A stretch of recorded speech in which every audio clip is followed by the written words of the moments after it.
সমবায় ব্যাংকের পরিচালন সমিতি 50 বছর ধরে এসইউসিআই এর দখলে, আর এবার সেই পরিচালন সমিতি দখল করতে তৃণমূল মরিয়া। এতেই নাকি সমবায় ব্যাংক থেকে অনেকে টাকা তুলে নিচ্ছেন, যাতে তাদের টাকা নয়ছয় না হয়। দক্ষিণ 24 পরগনার জয়নগরে চাঞ্চল্যকর দাবি এসইউসিআই নেতৃত্বের, মানতে নারাজ তৃণমূল।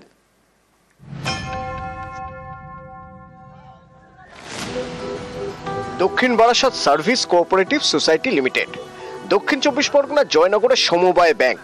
এই সমবায় ব্যাংক থেকে গত কয়েকদিন ধরে টাকা তুলে নেওয়ার হিড়িক। রোজ ব্যাংকে যা টাকা জমা পড়ছে তার 10 থেকে 20 গুণ টাকা তুলে নেওয়া হচ্ছে। এই ভোট প্রক্রিয়া শুরু হওয়ার পর থেকে দেখা যাচ্ছে যে উইথড্রলের পরিমাণ বহু গুণ বৃদ্ধি পেয়েছে। জমা যত সামান্য, মানে 1 লাখ 2 লাখ এরকম জমা হচ্ছে, কিন্তু সে তুলনায় উত্তোলন হচ্ছে প্রায় 20 লাখ 22 লাখ, এবং বলছে যে পরে ইলেকশনের পরে আবার মোটামুটি ফিরে আসবে। স্বাধীনতার আগে 1945 সালে দক্ষিণ 24 পরগনার জয়নগরে এই সমবায় ব্যাংকের প্রতিষ্ঠা হয়। 1976 সাল থেকে এই ব্যাংকের পরিচালন সমিতি এসইউসিআই এর দখলে। 2009 সালের পর ফের এবার ভোট হচ্ছে। আগামী 4 মে এই সমবায় ব্যাংক পরিচালন সমিতির ভোট। এই ভোটে জিততে এবার কোমর বেঁধে নেমেছে তৃণমূল। অভিযোগ, তৃণমূল প্রার্থীরা মনোনয়ন দেওয়ার পর থেকেই টাকা তুলে নেওয়ার হিড়িক পড়েছে। সমবায় ব্যাংকের পরিচালন সমিতি তৃণমূলের হাতে গেলে টাকা নয়ছয় হতে পারে, এই আতঙ্কে নাকি টাকা তুলে নিচ্ছেন গ্রাহকরা।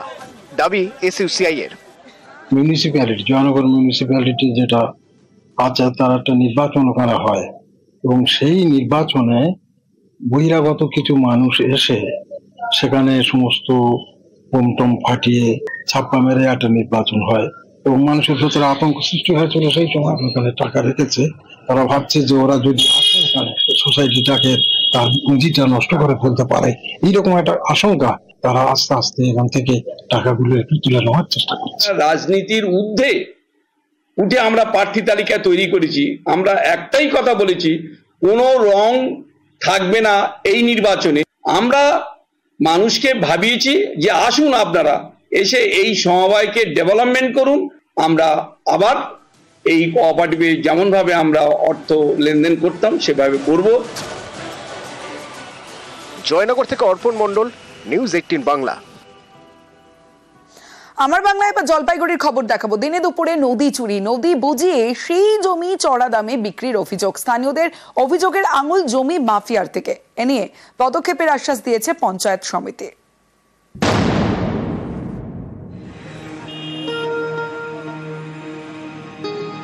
এটা ধরধরা নদী, নামেই নদী, এখন যেন নালা।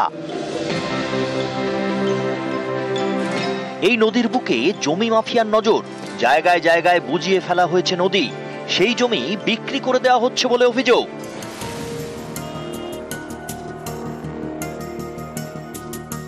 জলপাইগুড়ি শহরের পাহাড়পুর, এখান দিয়ে বয়ে গিয়েছে ধরধরা নদী। এ নদীর পাশ দিয়ে গিয়েছে রাস্তা। রাস্তার অন্যদিকে তৈরি হচ্ছে কলকাতা হাইকোর্টের সার্কিট বেঞ্চের স্থায়ী ভবন। এই বিল্ডিং এর কাজ শুরু হতেই আশপাশের জমির দাম বেড়ে গিয়েছে। অভিযোগ, এই সুযোগটাই কাজে লাগাচ্ছে জমি মাফিয়া। তাদের নজর পড়েছে নদীতে। মাটি ফেলে একটু একটু করে ভরাট করা হচ্ছে নদী। এ নিয়ে সরব স্থানীয়রা। নদীকে বন্ধ করে দিয়ে জমি বিক্রি করতেছে। এভাবে তো জমি করে না, মাফিয়া জমি দখল করে, মানে প্রশাসন দেখার উচিত। সবচেয়ে বড় কথা, যেখানে হাইকোর্ট হচ্ছে, যেখানে বিচারাধীন একটা বিষয়, বিচার ব্যবস্থায় যেখানে থাকবে, দেশের সংবিধান সুরক্ষিত থাকবে, সেইখানে নদীকে চুরি করে নেওয়ার একটা প্রবণতা দেখা দিচ্ছে ইদানিং। আমার মনে হয় এটা অত্যন্ত কঠোরভাবে দমন করা দরকার, এবং অবশ্যই সাধারণ মানুষকে এগিয়ে আসতে হবে যে নদীকে নদীর মতো বইতে দিতে হবে। নদীকে দখল করা চলবে না, নদীকে বাঁচিয়ে রাখতে হবে আমাদের নিজেদের বাঁচার পানি। যদি এরকম হয়ে থাকে সেটা অত্যন্ত অন্যায় গঠিত কাজ। আমি আমাদের যারা ভূমি রাজস্ব দপ্তরে যারা আধিকারিক রয়েছেন তাদের সঙ্গে কথা বলে বিষয়টা যাতে দ্রুততার সঙ্গে পদক্ষেপ না হয় সেই বিষয়টা দেখছি। জলপাইগুড়ি থেকে শান্তনু কর, নিউজ 18 বাংলা।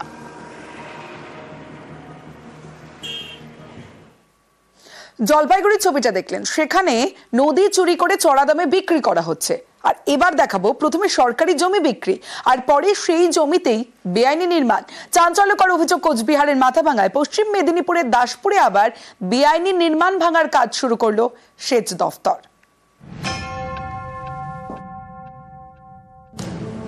কোচবিহারের মাথাভাঙা 1 নম্বর ব্লক। এখানকার পচাগড় গ্রাম পঞ্চায়েতে রয়েছে কৃষক বাজার। এই বাজারের পাশেই সরকারি জমি। অভিযোগ সেই জমি বিক্রি হয়ে গিয়েছে। কৃষক বাজারের গা ঘেঁষে সরকারি জমিতে তৈরি হচ্ছে দোকান। যাদের জায়গা ছিল ওরা 40 বছর ধরে যাবত এখানে ছিল, ওইখানে বসবাস করতেছে, ওদের কাছ থেকে আমি জমিটা কিনে নিছি। কিনে নিয়ে আমি ব্যবসার জন্য এনে আমি ঘর করতেছি। সবাই ঘর করতেছে, ঘর করে দিয়ে পিঠাপুরো জায়গা যখন ভাঙিয়ে দেয় তখন আমারটা ভেঙে দেয়, সব ঘর যখন ভাঙিয়ে দেয় আমারটাও ভেঙে দিবে।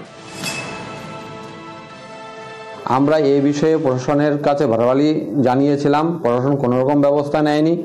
অঞ্চলের যে প্রধান রয়েছে সেই প্রধান ওই রাস্তা দিয়েই প্রতি সময় নিয়ত যাতায়াত করেন এবং সেই জমিটি 12 রাজ্য সড়কের পাশে অবস্থিত।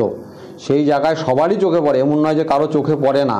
তারপরেও সেই নির্মাণ কাজ সেখানে হচ্ছে এবং কেউ কোনো রকম টু শব্দটি নেই। আমরা সারা পশ্চিমবঙ্গ এবং বিভিন্ন জায়গায় আমরা দেখে এসেছি যে রাস্তার আশেপাশে ছোটোখাটো দোকানগুলো হয়, যেমন এদিকেও অনেক দোকানপাট আছে রাস্তার আশেপাশে দোকানগুলো, সেগুলো অবৈধ নির্মাণ বললেও ভুল হবে, আর এটা অস্থায়ী বাছুরি বলা যায়।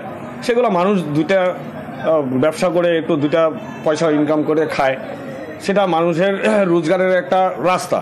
এইটার মধ্যে আমরা অবৈধ বা বৈধ আমরা কিছু আমি মন্তব্য করব না। পশ্চিম মেদিনীপুরের দাসপুর। এখানে বেআইনি নির্মাণ ভাঙার কাজ শুরু করলো সেচ দপ্তর। দাসপুর 2 নম্বর ব্লকের তেঁতুলতলা। এখান দিয়ে বয়ে গিয়েছে চন্দনেশ্বর খাল। খালের ওপর কংক্রিটের ব্রিজ দীর্ঘদিন ধরে বেহাল।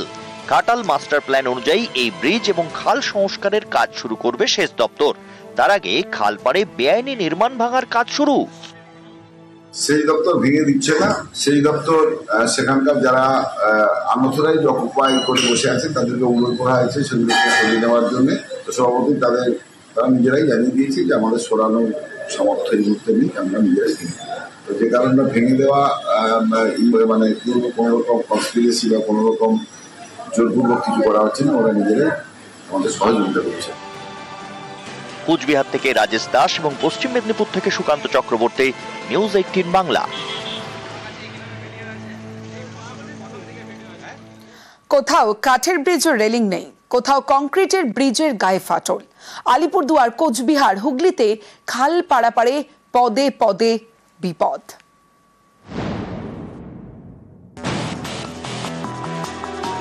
খাল পারাপারের ভরসা কাঠের ব্রিজ, কোনো রেলিং নেই, কাঠের পিলার, কাঠের পাটাতনের ওপর দিয়ে ঝুঁকির যাতায়াত।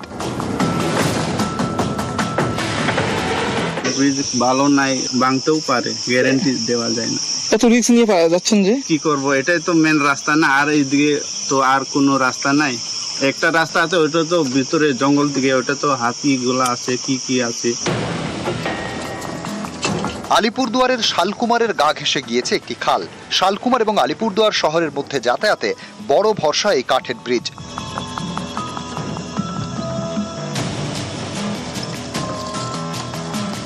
কুড়ি বছরের পুরনো এই ব্রিজটায় বেহাল। স্থানীয়দের দাবি এই ব্রিজ ভেঙে গেলে প্রায় 60 কিলোমিটার ঘুরে শহরে যেতে হবে। এখান থেকে যদি কোনো গাড়ি একটা বেশি ধরনের ভারী ধরনের গাড়ি যায়, আমরা নিজেই নিষেধ করে দিই যে এইদিকে যাবেন না, ওইদিকে যান। কারণ কেন, যাতে কোনো এখানে বিপদ ঘটে না। এখানে মানে দুর্বল আছে অনেক, এই যে কাঠের যে ইগুলো আছে এগুলো দুর্বল আছে। অনেকগুলো কাজই চলছে, আরও আগামীতেও অনেকগুলো রাস্তার কাজ, কালভার্টের কাজ, বিভিন্ন ড্রেনের কাজ এগুলো হবে।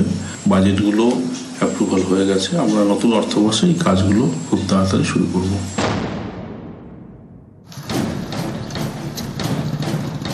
কোচবিহারের দিনহাটা, এখানে গোঁসানিমারি বাজার থেকে মালিরহাট যাওয়ার জন্য রাজা কামতেশ্বর ব্রিজ। এই ব্রিজের হালও খারাপ। ব্রিজের অবস্থাটা কেমন? ভালো না, নষ্ট হয়ে গেছে। এখানে নিচেটা লোহার অ্যাঙ্গেল দিয়েছে, ঝালাই করা আছে, নিচে খাইয়া গেছে, যেরকম মুহূর্তে হয় ভেঙে পড়তে পারে, বড় টাক যায় না।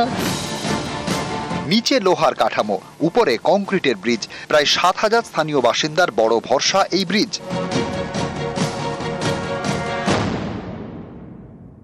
আমরা অনেকগুলো সেতুই দিয়েছি সংস্কারের জন্য। আমি যেখানকার সেতুগুলো খারাপ আছে আমি সমস্ত সেতুগুলোরই একদম রিপেয়ারিং বা নতুন করে করার জন্য আমি জেলা পরিষদের ওখানে আমি কাগজ জমা দিয়েছি। এগুলো হলে সত্যি মানুষের খুব উপকার হতো। আর আমারও একটা প্রতিশ্রুতি দেওয়া, আমি কাজ করতে পারতেছি না, মানে যেহেতু আমি কর্মাধ্যক্ষ নই, আমি একজন সামান্য মেম্বার, আমি আমার ভেতর থেকে চেষ্টা করি যে এলাকার লোকের পরিষেবা দেওয়ার জন্য।